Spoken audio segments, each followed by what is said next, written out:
Hi friends, I'm here to read you the next two chapters in Escape from Mr. Lemoncello's library. Chapter 38. Very interesting, said Akimi, looking through the cafe's glass walls into the rotunda reading room. What? Said Miguel. I think Clarence just dropped off our books. Kyle pushed back from the table. He could see the shadowy figure of the bulky security guard slinking away from the round desk at the center of the rotunda. He left behind a stack of books. Come on, he said. Let's go see what sort of inspirational reading Dr. Zinchenko has selected for us. What about those guys? Said Miguel, gesturing toward the table where Charles and Andrew were finishing their desserts. Kyle was torn. On one hand, he didn't want to give away the bonus his team had received thanks to the other team's penalty. On the other hand, he didn't want people saying he and his friends had won because Mr. Lemoncello had tossed them an extra clue. He came up with a compromise. Hey, Charles, Andrew, we're all going to go grab some books to read to kill time till tomorrow morning. You two might want to do the same thing.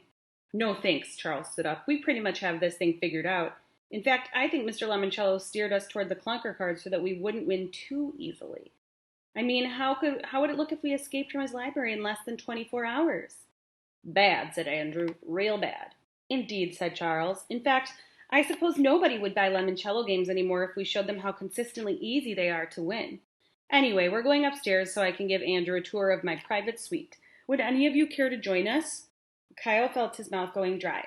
It's top-of-the-line equipment, and it plays real games, not just educational stuff. Care to join us, Kyle? We're going to play Squirrel Squad 6, the new edition, according to the game box. It won't be released to the general public until early December. Kyle felt sweat beading on his forehead. His palms were moist, his fingers were twitching, itching to thumb toggle a joystick. But finally, after the inside of his mouth had turned to sandpaper, he said, No thanks, Charles. We're just going to go, read. After Charles and Andrew headed up to the third floor to play what was probably the most awesome version ever of Mr. Lemoncello's most awesome video game ever, if Charles Tiltington was actually telling the truth, Kyle and his teammates hurried out to see what books were waiting for them on the librarian's table. They found 7 different versions of the same book, The Complete Sherlock Holmes. One was a leather-bound limited edition, another was a tattered paper book. 3 were hardcovers with different illustrations on their fronts. One was a bigger kind of paperback with lots of scholarly essays. The 7th was an e-reader with only one title loaded onto it. I think Mr. Lemoncello wants us to start a book club, said Sierra.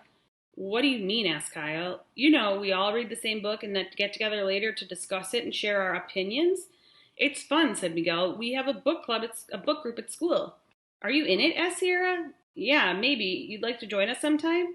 I would, thank you, Miguel. Akimi cleared her throat. Now what? She said to Kyle. Kyle shrugged. Like I told Charles, we read. Everybody grabbed a copy of Sherlock Holmes' book. Nobody went for the e-reader. Upstairs on the 3rd floor, Haley tiptoed around the Lemoncello Abelia room.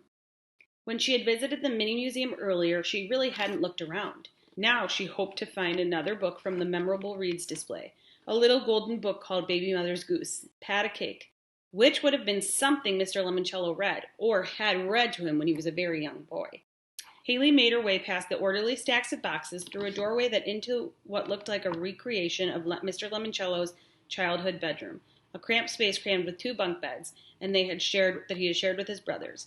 Next to one of the lower bunks was a bookcase made out of plastic built crates. There it was, filled away with maybe 3 dozen books, skinny, hardboard picture-covered picture books. Haley pried it open the cover. Out plopped a 4x4 art card.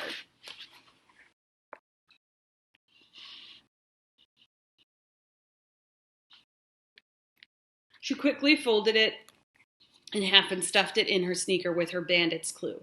Because she was pretty certain that bandits had one time or another crawled in to this building back when it was a bank. The silhouette of Indiana didn't represent the Indianapolis 500 like Charles insisted.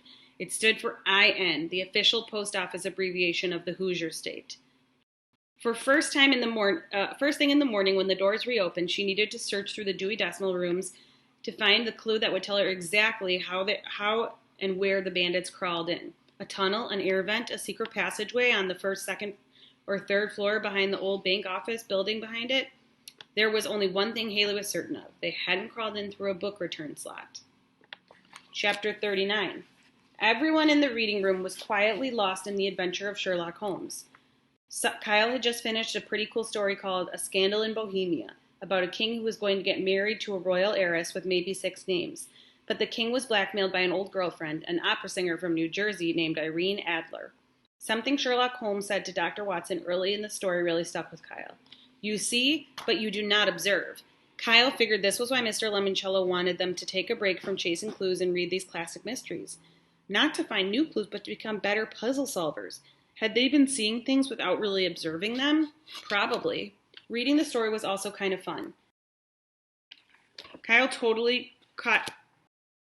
totally see Holmes' apartment at 221B Baker Street, and the snooty king and the horse-drawn carriages on the foggy London streets, and the disguises Holmes wore on the smoke-bound bomb Dr. Watson tossed through the window, and everybody on the street was screaming, "Fire!" It was like he was watching a 3D IMAX movie in his head. Kyle couldn't wait to start the second story in the book, The Adventure of the Red-Headed League. "How's it going?" whispered Akimi. "This book is pretty cool. This Sir Arthur Conan Doyle guy knows how to keep his readers hooked." "His characters leap off the pages," said Sierra. "Yeah," said Miguel. "I dig the consulting detective." "Huh?" said Kyle. "That's what Holmes calls himself. Sometimes." "Oh, I've only read one story so far," and suddenly something seemed odd to Kyle. "Hey, how come Conan Doyle isn't one of those statues up there?" "What do you mean?" said Akimi. "Well, he's a famous author, right? How come they're projecting a statue of a modern writer like Synonymous Bosch, but not an author who created a classic like Sherlock Holmes?" "Good question, bro," said Miguel. "I need to consult with my brother Curtis." "How come?" "Curtis has read more books than anyone I know, except for maybe Sierra. He scored an 808 on his SAT subject test in literature." Kyle, said Akimi, "I think the top score for any SAT test is 800. "Yep, and then Curtis took it, and they had to raise it." "So, maybe he can help us figure out what's up with all these statues," said Miguel.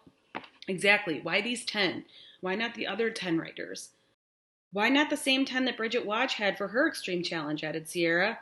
Kyle looked around the room. "Mrs. Tobin? Hello, Mrs. Tobin?" The hazy holographic image of the 1960s librarian flickered into view. "How may I help you, Kyle?" "I'd like to talk to an expert." "And whom do you wish to speak to?" "Mr. Curtis Keeley, your brother, and SAT certified expert on the subject of literature and authors and other library-type junk." Suddenly, the hologram vanished, and Dr. Zinchenko's voice came over the ceiling speakers. "That's a rather irregular request, Mr. Keeley." "Hey," said Akimi, "this whole game is rather irregular, don't you think?" "We just need some more data," said Kyle. "Because, like Sherlock says to Dr. Watson, it's a capital mistake to theorize before one has data." "I take it you're enjoying your book," said the librarian. Kyle gave the closest security camera a big thumbs up. "Boo, yeah! Can't wait to see what's up with the League of Red-Headed Gentlemen." "Ah, yes," said Dr. Zinchenko. "A fascinating story. I recently reread it myself. Very well, Kyle. We will contact your brother to determine if he does indeed qualify for a library expert. It might take a while." "No rush," said Kyle. "I've got a good book."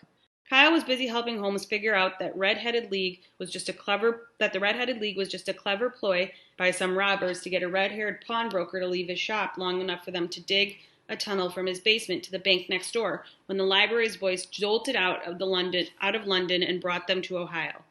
My apologies for the interruption. Akimi, Miguel, and Sierra closed their books, too. It was 11:15, and everyone had sleepy, dreamy looks in their eyes because they'd been kind of drifting off into their old comfy reading chairs. "What's up?" said Kyle. "We have arranged for your expert consultation with Mr. Curtis Keeley." "Awesome! How do we do it?" "You and your expert may have a 5-minute video chat on my computer terminal."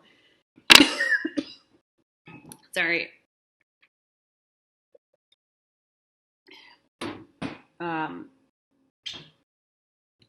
Which is located behind the main desk. Kyle hurried over to the round desk in the center of the room. His 3 teammates hurried right behind him. "Your consultation begins now." And there was Curtis, sitting up at his computer in his bedroom. "Hey, Curtis." "Hi, Kyle. How's it going in there?"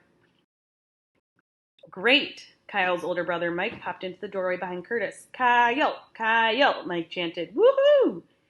Kyle had never had his own cheerleader before. "We need you to give us 110% in there, little brother." Mike squinted at the screen over Curtis's shoulder. Sorry, my throat is so dry from doing these read-alouds. "Who are the other guys?" My guys are a team. Smart. You guys are a team. Or my teammates, Miguel, Sierra, and Akimi. You guys are a team. Smart move. Even I can't win football games without the help of my 10 other guys. Mike, said Kyle, Curtis and I only have 5 minutes to chat, so cool, I'm out of here. Win, baby, win. Mike backpedaled out of the room, making double fist pumps the whole way. You have 4 minutes remaining, advised Dr. Zinchenko. Okay, Curtis, here's my question. What do these authors have in common? Kyle rattled off the list of the statues in order, and Curtis stared blankly into his computer cam for a real long time. Then he shook his head. I'm sorry, Kyle. I have no earthly idea.